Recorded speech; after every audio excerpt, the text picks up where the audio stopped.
An apparently mild-mannered lorry driver, Peter Sutcliffe. But the interviews brought forward no new information, and Sutcliffe was never regarded as a serious suspect. Surviving victim Maureen Long was attacked and left for dead just 2 weeks after Jane MacDonald was murdered. The trauma of the assault was so great, she suffered partial amnesia and was unable to give police an accurate description of her assailant. However, on the 2nd of January 1981, police got a break when they arrested Sutcliffe for driving a car with false number plates.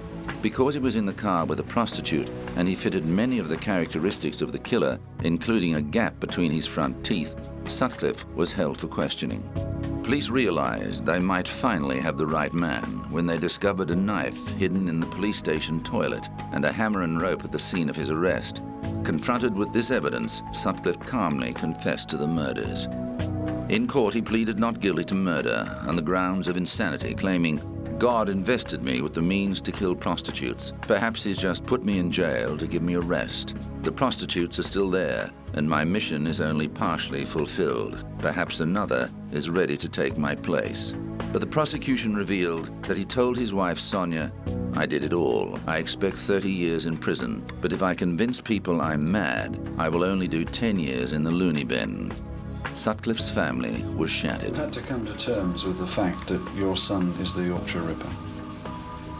Oh, naturally we had to come to terms with that, yes. And it's been a dreadful, traumatic thing to have to do.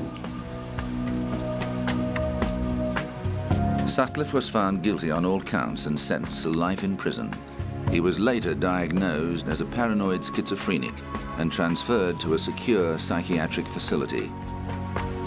It's unlikely he'll ever be released.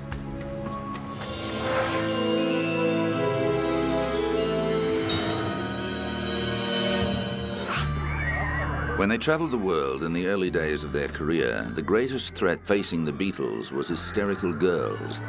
The Fab Four continued to grow in popularity, and when they disbanded in 1970, the Beatles were undoubtedly the most popular band in the world. But their fame had a deadly downside. In 1980, a deranged fan seeking attention shot John Lennon dead outside his New York apartment, plunging the world into mourning. The other Beatles took heed and upped their security. George Harrison released a statement that said, "To rob someone of life is the ultimate robbery." He eventually invested in a heavily fortified 100-room mansion at Henley-on-Thames in Oxfordshire, England. But George's security is not just for his personal safety, which obviously worries all famous people. He wanted to be secure for his privacy. But despite extensive precautions, Harrison and his wife Olivia came close to death when an intruder attacked them on New Year's Eve 1999. It seemed all the money in the world couldn't buy peace of mind. Well, it's not that long ago since somebody actually got into the Queen's bedroom, and I think if somebody is determined enough, it doesn't matter how grand you are or how much money you spend on security, eventually that person will find their way underneath your guard. Assailant Michael Abrams was mentally ill and believed he was possessed by Harrison and had been given a mission from God to kill the famous musician. He used part of a stone sword broken from a statue of St. George and the Dragon in the couple's garden to smash a window, and stabbed Harrison with a knife when he tried to protect his wife. Despite suffering severe wounds, including a punctured lung, Harrison helped secure Abrams until police arrived. The couple was taken to nearby Royal Berkshire Hospital. The chest is full of main blood vessels and arteries, and the lungs are full of main blood vessels as well. So, as I say, it is just by chance that it wasn't more serious.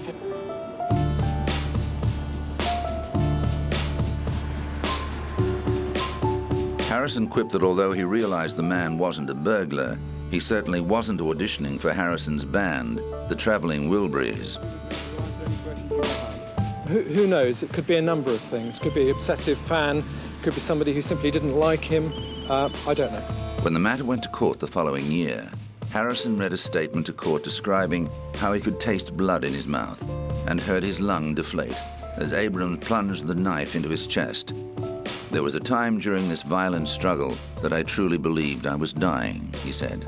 Abrams was acquitted on the grounds of insanity, and was admitted to a psychiatric institution for an indefinite period. Harrison became a virtual recluse until his death from cancer just a year later.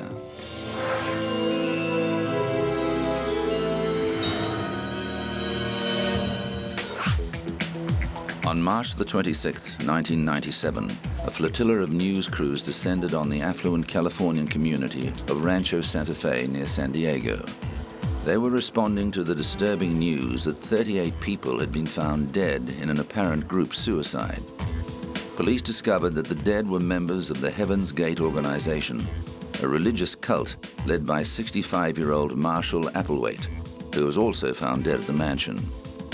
Laid out neatly on bunk beds, the bodies were dressed in identical clothing, including brand new black and white Nike tennis shoes and armband patches reading Heaven's Gate Away Team. A square purple cloth covered their faces. The death scene had been cleaned up and photographed by a cult member who didn't go through with the suicide. Investigations revealed that Applewhite had convinced the group that a UFO was hidden behind the Hale-Bopp comet, which could be seen from Earth at the time, and that by committing suicide, their souls would be recycled into a new existence and taken away by the spaceship to another world. Applewhite had a history of mental illness. His acolytes believed he was the second coming of Jesus Christ. Sadly, they paid the ultimate price for their delusions.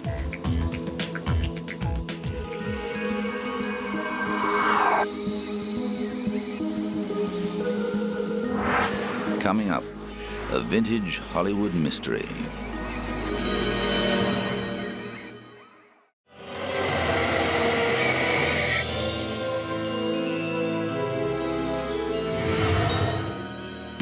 George Best was one of the greatest footballers of the 20th century, a player whose speed, balance, and goal scoring thrilled the nation again and again. His fellow Irishman cheekily summed up his position in the footballing world as Maradona good, Pele better, George Best. But like so many with phenomenal talent, Best had equally powerful demons. In his case, a chronic alcoholism that led to his premature death at the age of 59 in November 2005. His dependence on drink also resulted in a very public fall from grace. At the height of his career, Best reveled in the opportunities presented to him by his stratospheric fame. Dubbed the fifth Beatle because of his mop of hair, football's pin-up boy partied long and hard. I spent a lot of my money on booze, birds, and fast cars, he once said. The rest I squandered. At one plush hotel, a valet recalled finding him in bed with the current Miss Universe and £20,000 in cash scattered over the bedclothes. The man himself said of his many conquests, "I went missing quite a lot. Miss England, Miss Wales, Miss World." But as the swinging 60s receded, so did Best's footballing career. In 1970, at the age of only 25, one of the greatest talents the footballing world has ever seen was on a downward spiral, fueled by constant drinking binges. They led to a conviction and 3-month jail term for drink driving and assaulting a police officer in 1984. But while Best was mortified at going to jail, Ford Open Prison had no complaints, scoring an impressive player for their football team. Best's wife at the time, former Playboy bunny Angela McDonald James, stood by him, but the marriage ended shortly afterwards. In an interview following his release from prison, Best was both repentant and defensive. I did something that was wrong, and I had to pay for it. I think I was punished a little bit heavy, but as I say, not a very pleasant experience. But it's all behind me now. It's over and done with, and hopefully I'd like to think I've learned a little bit from it. You really are a case of the soccer idol who's fallen from grace and become a public nuisance, even a bore. Do you really think you can mend your ways this time?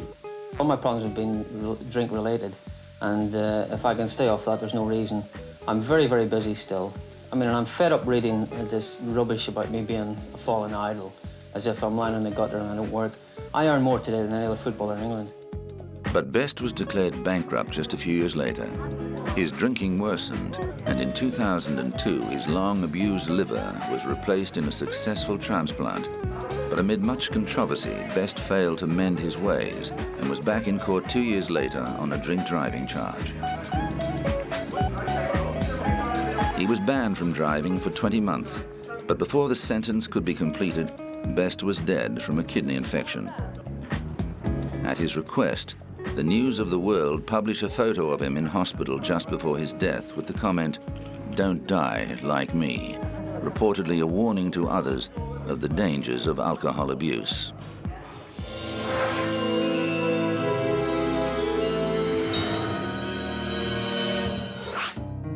It was the murder trial of the 20s.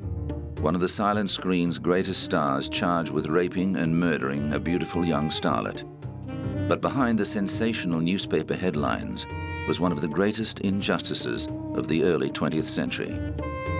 Funny man Roscoe Fatty Arbuckle was the darling of audiences around the world. Large in girth but light in step, his physical comedy had people chuckling from the earliest days of film. His rise was so rapid that by 1918 he accepted a 3-year, $3 million contract for Paramount Pictures.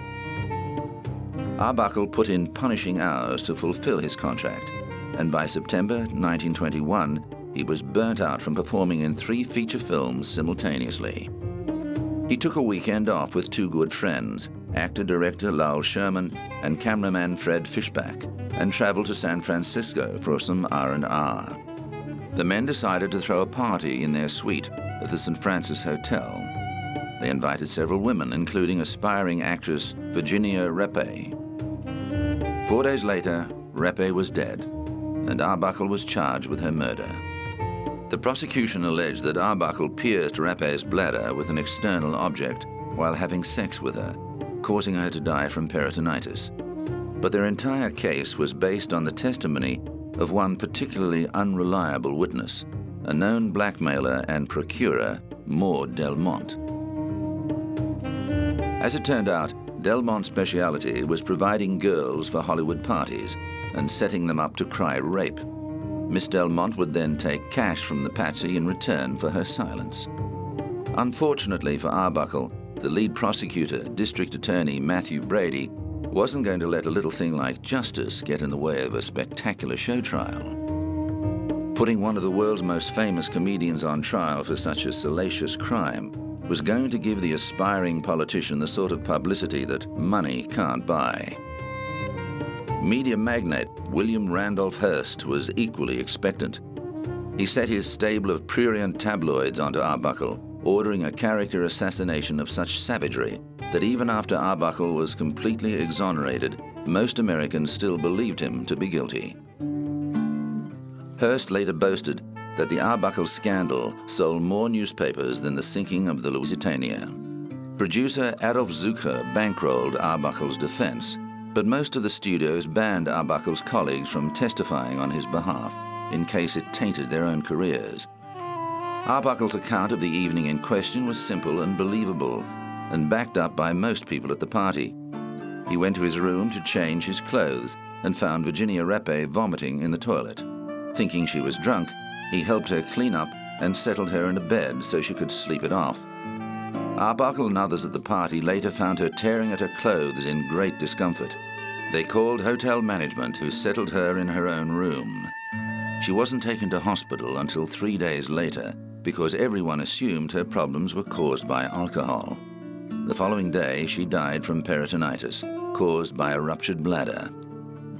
After the defense presented a letter detailing Delmont's plans to extort Arbuckle and listed her many convictions for racketeering, bigamy, fraud, and extortion, the judge threw out the rape charge, but he held Arbuckle could go to trial for manslaughter. When the case came to court, the first trial was declared a mistrial after the jury was unable to agree on a verdict. The second saw the same evidence presented, with the addition of a new testimony from a prosecution witness who revealed that the district attorney had forced her to lie. But still the jury was unable to come to an agreement, and the matter was forced to go back to the court. At the third time, it took the jury just 6 minutes to return a verdict of not guilty. They also read a statement of apology to the actor, saying they hoped the American people would accept their judgment that Roscoe Arbuckle is entirely innocent and free from all blame. Sadly, that wasn't enough to resurrect Arbuckle's career. The public had turned against him. Cinemas blacklisted his films, and he began to spiral into alcoholism. Arbuckle died of a heart attack in 1933, aged just 46, a broken and forgotten man.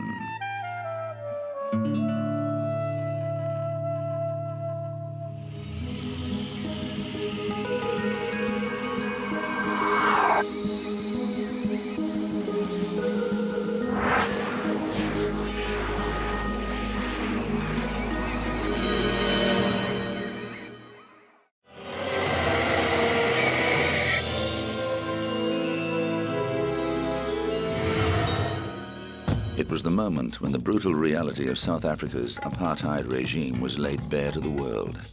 69 bodies lay scattered around the township of Sharpeville, slaughtered by white South African police. The Sharpeville massacre occurred on March the 21st, 1960, when police opened fire on a crowd of unarmed black protesters. The men, women, and children were protesting against the white government's pass laws, which were being used to enforce racial segregation. Several thousand people congregated at the Sharpeville police station, offering themselves for arrest for not carrying their passbooks, a peaceful but creative ruse to attract publicity to their cause. But the scene turned ugly and police panicked, barricading themselves behind a 4-foot wire mesh fence. Reinforcements were called in, including fighter jets and armored cars that attempted to scatter the crowd. Police Commander G.D. Pienaar later denied that he gave any order to fire. But shortly after the crowd reacted violently to police attempts to arrest a protester, police in the compound opened fire almost simultaneously with revolvers, rifles, and Sten guns. Just 2 minutes of shooting produced the shocking images that were broadcast to the world. More than 200 injured people flooded the local hospital. So many transfusions were needed that day that the blood bank ran out of stocks of black African blood and had to start using supplies donated by white Africans. The Sharpeville massacre shocked South Africans and enraged the world. Demonstrators marched through the streets of London to mourn the dead and assembled outside South Africa House shouting, "Murder." But the South African government, led by Prime Minister H.F. Verwoerd, dug its heels in, despite finding itself isolated and besieged. On the 9th of April, Verwoerd was the target of an assassination attempt when white anti-apartheid activist David Pratt shot him in the face. Verwoerd survived against all odds and was back in the saddle less than 2 months later, still unrepentant about the system of apartheid. Our policy is one which is called by an Afrikaans word apartheid. And I'm afraid that has been misunderstood so often. It could just as easily, and perhaps much better, be described as a policy of good neighborliness. But South Africa's fellow Commonwealth states did not agree that stripping people of their citizenship because of the color of their skin and providing them with inferior health, education, and employment conditions to their white brothers and sisters was a particularly neighborly policy. South Africa became a republic in 1961, which meant it had to reapply to join the Commonwealth. Verwoerd was persuaded to withdraw his application when it became apparent a majority of states were going to blackball South Africa. The country remained a pariah state until apartheid was removed from the statute books in the 1990s. In 1998, a Truth and Reconciliation Commission found that the authorities in charge at Sharpeville were directly responsible for gross human rights violations by using excessive force, thus closing the books on one of South Africa's most shameful events.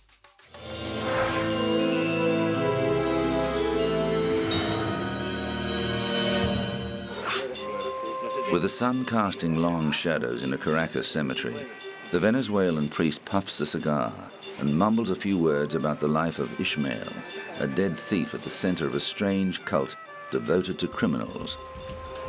Devotees of the Corte Melandra, or Gangsters' Pantheon, say the spirits of gangsters who once maintained a reign of terror in Caracas now provide protection against violent crime in a city where murders and robberies are rife. The gangster's pantheon takes as its symbol a hawk on a motorcycle, one of Ishmael's tattoos, to honor him. The principal saint from the gangster's pantheon is called Ishmael Quintana. All the others follow him. They're named Isabelita, Ratun, and Miguelito, and there are a lot more. These notorious criminals once preyed on poor hillside neighborhoods, but believers in the Corte Malandra say the spirits of the dead criminals are trying to make amends for their villainous past by protecting people and helping those who might be tempted into crime. When Ishmael was alive, he lived in Batari. He was a criminal who robbed. He robbed the people with money, and he gave the money to those who had none. He was like a kind of Robin Hood. Nina became a follower after spending 4 months in intensive care with a gunshot wound. She spends her days selling candles to offer at the tombs of Ishmael, the Rat, and Isabelita in South Caracas General Cemetery. She says she has seen pensioners, army generals, and even high-ranking police officers paying their respects at the tombs. En su mayoría, el 60% de las personas que vienen aquí 60% of the people who live here are older. que tienen hijos con problemas de conducta, Mothers who have children with problems, que drug tienen hijos addiction. con problemas de They drogadicción, have children who are in que jail. tienen hijos que están presos, They do drugs. que tienen hijos They que, have problems with the law. que So they tienden a come la here to droga ask o the droga saints o- to solve o their de problems. repente tienen problemas de justicia. The villain's pantheon is part of the Maria Leonza cult. And not all followers of the goddess Maria Leonza believe the villain's pantheon has a place. Invocar a la Corte Malandra es invocar energías negativas. ¿Qué tipo de energía? What type of dark Si energy nosotros can nos come from ponemos this? a hablar de que cuando tú invocas We don't sell any of that stuff, and we don't use it either. con fuerzas de la naturaleza, ¿qué tipo de energía? That would put us in touch with really bad vibes. Corte que es una Corte Malandra. Asesinos, ladrones, criminales de cualquier clase. These people are killers, criminals. Que en un momento tú los vas a invocar para que te ayuden con qué energía.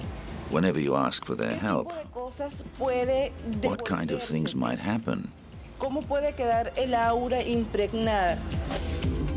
But the cult remains popular with many people and has even spread as far as Cuba and Spain.